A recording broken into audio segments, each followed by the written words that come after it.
Olá, você que nos acompanha pelo Notícias Agrícolas, eu sou Letícia Guimarães e a nossa equipe segue aqui na Expo Direto Cotrijal 2025, no estande da BASF, aqui em Não Me Toque, no Rio Grande do Sul. E agora eu falo com o vice-presidente da BASF Brasil, Marcelo Batistella. Marcelo, seja muito bem-vindo. Letícia, um prazer falar com você e com a Notícias Agrícolas. Prazer é todo nosso. E Marcelo, eu gostaria de começar perguntando a respeito dos desafios e também dos investimentos da BASF ao longo do ano de 2024, um ano desafiador para muitas empresas de insumos. Eu queria saber como é que a BASF navegou por essa turbulência e quais são os planos para 2025 e também as visões de horizonte para esse setor. Não, Letícia, eu acho que a agricultura é cíclica e a agricultura traz essa dinamicidade em todas as safras. Eu nunca vi uma safra igual a outra. A safra de 2024, 2025 foi uma safra realmente que tivemos vários desafios, mas ao mesmo tempo várias oportunidades, né? Devemos terminar uma safra, de maneira geral, uma safra muito boa, muito possivelmente vamos ter uma safra recorde no Brasil, só que ao longo dela com uma série de desafios, né?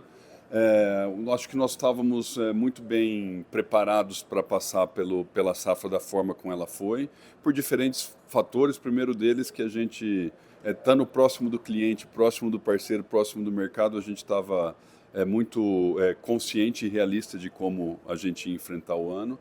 Mas, por um outro lado, que eu acho que esse é o nosso papel dentro do segmento, dentro do setor, foi de ajudar o agricultor a ter ferramentas, tecnologias, para fazer uma boa safra e, ao mesmo tempo, dentro desse cenário de liquidez mais desafiadora, de crédito mais desafiador e do custo do capital mais desafiador, a gente também proveu muitas ferramentas financeiras que, além de barter, que ajudou a irrigar o mercado com recurso em crédito, que também ajudou o agricultor e o setor a fazer a safra 24-25 acontecer, né? Agora, para esse ano de 2025, a gente vê, por exemplo, a taxa Selic já em 2 dígitos, e isso em o Notícias Agrícolas, em entrevista com agentes financeiros, principalmente voltados para o setor do agro, já apontam que isso claramente deve afetar o Plano Safra. Eu queria saber como que você enxerga as possibilidades, não só de decisão do produtor rural em investir, mas as possíveis condições que ele vai ter para poder investir, Marcelo. Sem dúvida, a atividade agrícola demanda bastante capital. E o custo do capital é alto, ele realmente desafia e limita em alguns sentidos, né? Eu acho que vai ser um ano onde o planejamento antecipado vai ser fundamental. Reajustar o investimento também acho que é um outro fator. Mas mais importante do que isso em uma situação como essa, você precisa garantir que a tua receita aconteça. E receita na agricultura quer dizer produtividade. Então, fazer um planejamento focado em garantir uma alta produtividade, para com que isso você tenha receita, acho que é o primeiro fator importante. O segundo é como financiar a safra.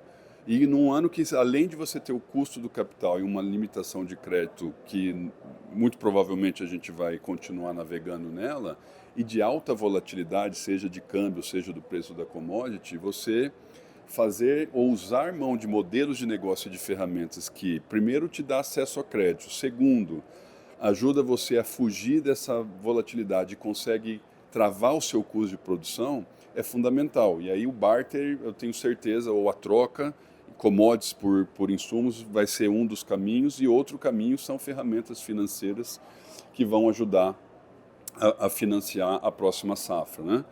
E aí, a parte da produtividade, não tem jeito, agricultura sem uso de tecnologia não existe. Então, é melhor que tenha uma área dedicada, mas com produtividade, com planejamento, investimento adequado para ter produtividade, do que você tentar fazer uma expansão de área ou até em áreas marginais, que você vai ter mais risco e diluir seu investimento num todo, né?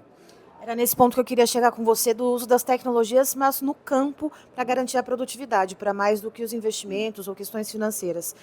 Você comentou que a BASF investe por ano, mundialmente, 1 bilhão de euros em pesquisa e desenvolvimento. Fazendo um recorte aqui para o Brasil, que é um país continental, que a gente tem biomas diferentes, a gente está tendo intempéries climáticas, extremos climáticos muito latentes. Eu queria saber, no que a BASF está olhando? Mais para, por exemplo, sementes que tenham uma tolerância um pouco maior às questões do clima, ou a questões de pragas também, que a gente vê, por exemplo, pragas que não existiam muito em alguma região do país, por exemplo, a cigarrinha do milho acaba vindo aqui para o Rio Grande do Sul, né, e se prolifera. Eu queria saber qual que é a calibragem da BASF olhando para o Brasil para P&D. Outra boa pergunta, Letícia. Acho que a primeira coisa é como a gente se vê dentro dessa cadeia. Por isso que nós somos BASF Soluções para a Agricultura, né? Não adianta. Se a gente trabalha em agricultura, a gente tem que estar próximo do agricultor e pensar e entender o problema dele de maneira mais holística. E segundo o que você comentou, o Brasil é um país continental, nós temos vários sistemas produtivos com diferentes situações, com diferentes necessidades dentro do nosso país. E a gente tenta endereçar essas diferenças e, ao mesmo tempo, os principais desafios, né? Bom, então, acho que a primeira coisa é a gente entender quais são os grandes desafios e, baseado nisso, priorizar as nossas tecnologias, né? E a gente faz isso em diferentes verticais, começando por genética, de fazer esse equilíbrio entre variedades que são mais tolerantes, resistentes à oscilação climática e com diferentes tipos de fertilidade. Então, nosso portfólio de genética de variedades de soja ou de arroz e de algodão respeita isso para trazer mais estabilidade e teto produtivo para o agricultor, embarcando as nossas biotecnologias que vai trazer aí uma facilidade de manejo, né? Outra coisa é que nós estamos num país tropical que tem um complexo de doença nos principais cultivos muito grande. Em vez de a gente olhar para um produto isolado, para uma tecnologia isolada, é como a gente ajuda o agricultor a cobrir todo o sistema de plantio dele naquela determinada cultura. Então, o nosso pensamento é muito mais num programa de soluções, um programa de uso e não num produto isolado. Por isso que nós temos esse conceito do escudo verde, que é para dar essa proteção do começo ao fim.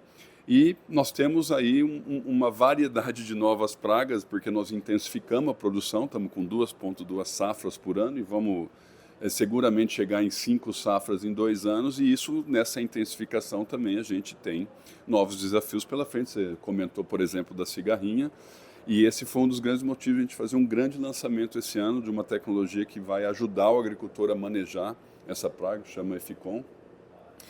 E, além disso, acho que é da proximidade de entender o desafio real daquela situação, naquele sistema produtivo, naquela geografia, e aí junto com o conhecimento que a gente adquiriu ao longo do tempo, ajudar o agricultor a ter sucesso.